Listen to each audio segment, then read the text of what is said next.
Capítulo 9.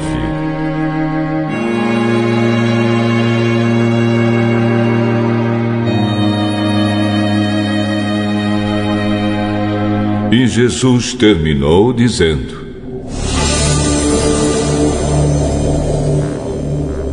Eu afirmo a vocês que isto é verdade. Estão aqui algumas pessoas que não morrerão antes de verem o reino de Deus chegar com poder.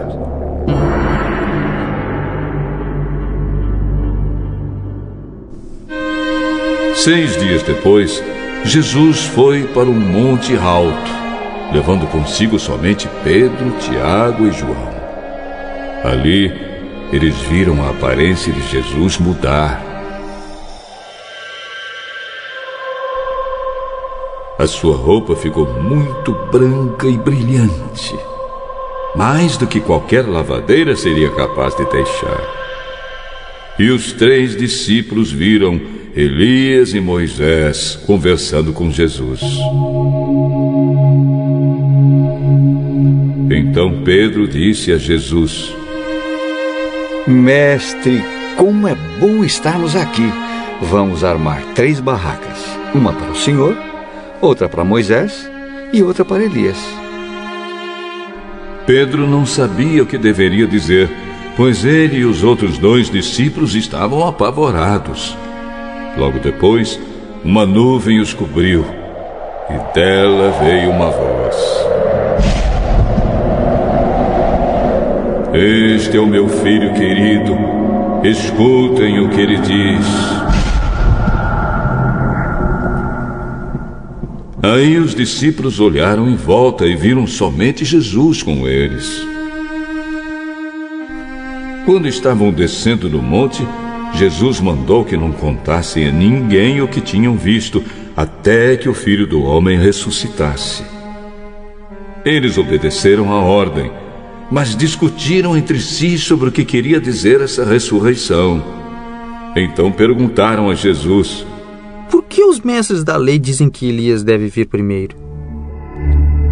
É verdade que Elias vem primeiro para preparar tudo. Mas por que é que as Escrituras Sagradas afirmam que o Filho do Homem vai sofrer muito e ser rejeitado?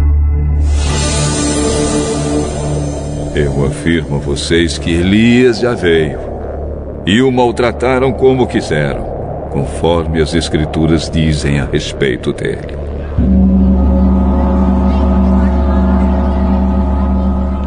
Quando eles chegaram perto dos outros discípulos, viram uma grande multidão em volta deles e alguns mestres da lei discutindo com eles. Quando o povo viu Jesus, todos ficaram admirados e correram logo para o cumprimentarem. Jesus perguntou aos discípulos: O que é que vocês estão discutindo com eles? Um homem que estava na multidão respondeu: Mestre, eu trouxe meu filho para o Senhor, porque ele está dominado por um espírito mau e não pode falar. Sempre que o espírito ataca o meu filho, joga-o no chão, e ele começa a espumar e a ranger os dentes, e ele está ficando cada vez mais fraco. Já pedi aos discípulos do Senhor que o expulsassem o espírito, mas eles não conseguiram. Jesus disse: Gente sem fé, até quando ficarei com vocês? Até quando terei de aguentá-los? Tragam o menino aqui. Quando o levaram, o espírito viu Jesus e sacudiu com força o menino. Ele caiu e começou a rolar no chão, espumando pela boca. Aí Jesus perguntou ao pai: Quanto tempo faz que o seu filho está assim? Ele está assim desde pequeno. Muitas vezes o espírito joga no fogo e na água para matá-lo. Mas se o Senhor pode, então nos ajude. Tenha pena de nós. Se eu posso, tudo é possível para quem tem fé. Eu tenho fé. Ajude-me a ter mais fé ainda. Quando Jesus viu que muita gente estava se juntando ao redor dele, ordenou ao espírito mau: espírito surdo-mudo, saia desse menino e nunca mais entre nele. O espírito gritou, sacudiu o menino e saiu dele. O menino ficou como morto. Por isso todos diziam que ele havia morrido. Mas Jesus pegou o menino pela mão e o ajudou a ficar de pé. Quando Jesus entrou em casa, os seus discípulos perguntaram a ele em particular: por que foi que nós não pudemos expulsar aquele espírito? Este tipo de espírito só pode ser expulso com oração.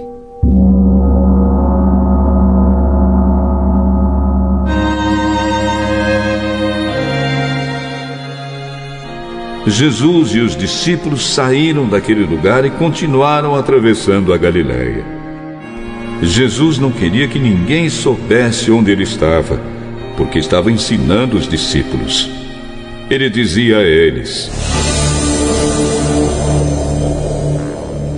o Filho do Homem será entregue nas mãos dos homens, e eles vão matá-lo, mas 3 dias depois ele ressuscitará.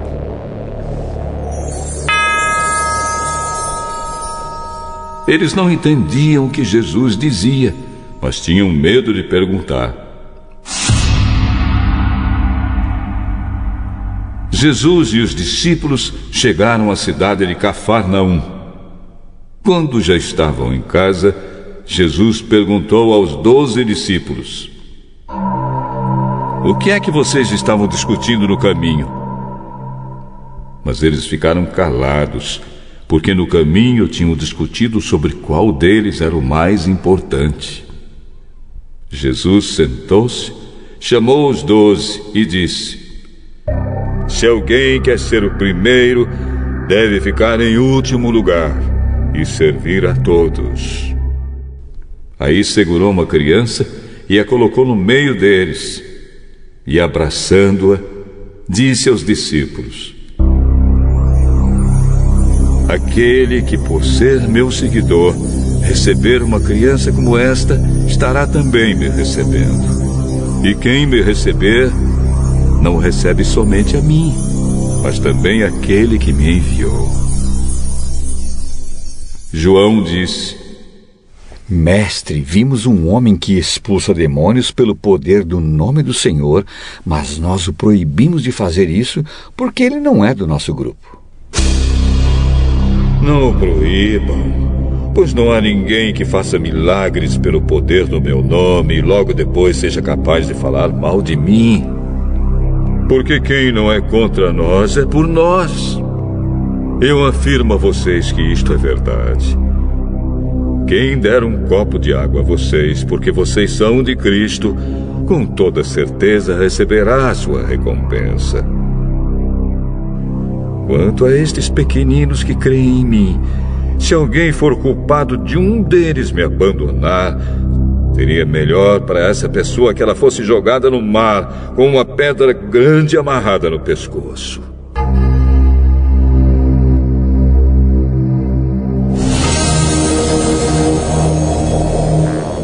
Se uma das suas mãos faz com que você peque, corte-a fora. Pois é melhor você entrar na vida eterna com uma só mão do que ter as duas e ir para o inferno, onde o fogo nunca se apaga. Ali os vermes que devoram não morrem e o fogo nunca se apaga. Se um dos seus pés faz com que você peque, corte-o fora. Pois é melhor você entrar na vida eterna aleijado do que ter os 2 pés e ser jogado no inferno. Ali os vermes que devoram não morrem e o fogo nunca se apaga. Se um dos seus olhos faz com que você peque, arranque-o. Pois é melhor você entrar no reino de Deus com um olho só do que ter os 2 e ser jogado no inferno. Ali os vermes que devoram não morrem e o fogo nunca se apaga. Pois todas as pessoas serão purificadas pelo fogo, assim como os sacrifícios são purificados pelo sal.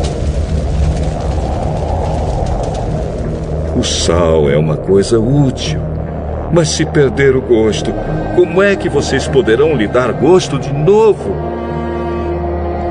Tenham sal em vocês mesmos e vivam em paz uns com os outros.